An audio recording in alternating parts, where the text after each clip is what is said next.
ఏముంది, పెళ్లి చేసుకున్నాక మార్చుకోవచ్చులే. చాలా జాగ్రత్త అమ్మా.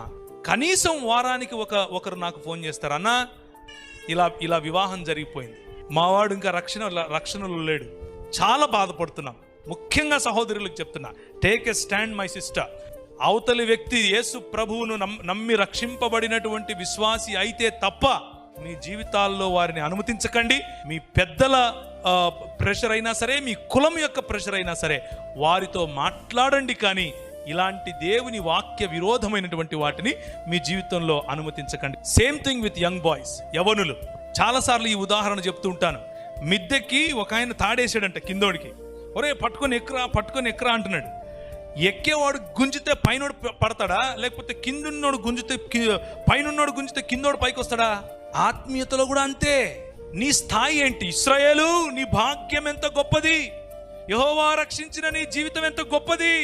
అలాంటిది తీసుకుపోయి నువ్వు ఎవరికి అట్టు పెడుతున్నావు? రాజైనా ఆహాబుతో వియ్యమందుతావా? యువర్ బిజినెస్ పార్ట్నర్షిప్ ఎవరితో ఉంది? మీరు ఎవరితో వియ్యమందుతున్నారు? మీ ఇచ్చిపుచ్చుకోవడాలు ఎవరితో ఉన్నాయి? నేను లోకంలో మీరు ఉండకండి అని చెప్పట్లేదు, లోకంలో మీ సంబంధం ఉండకూడదని చెప్పట్లేదు, మీ బంధుమిత్రులతో మీ సంబంధం ఉండకూడదని చెప్పట్లేదు.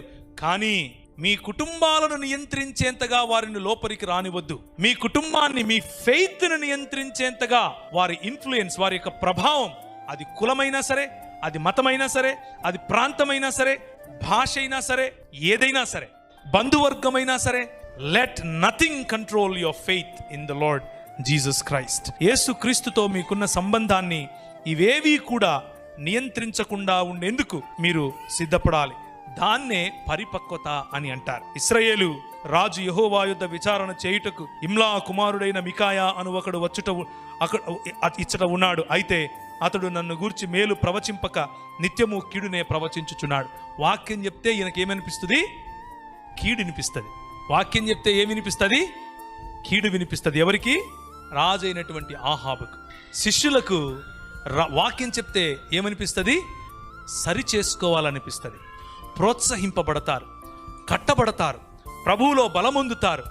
కానీ దేవుని ఆవరణమును రుచి చూడని వారు, దేవుని రక్షణ సువార్తను రుచి చూడని వారు, పరిశుద్ధాత్ముని యొక్క అభిషేకమును పొందినటువంటి వారు, దేవుని వాక్యములో ఉన్నటువంటి రిప్రోచ్, దేవుని వాక్యములో ఉన్నటువంటి కరెక్షన్, దేవుని వాక్యంలో ఉన్నటువంటి ప్రోత్సాహం, దేవుని వాక్యంలో ఉన్నటువంటి బోధ విన్నా కానీ వినని వారుగా ఉంటారు.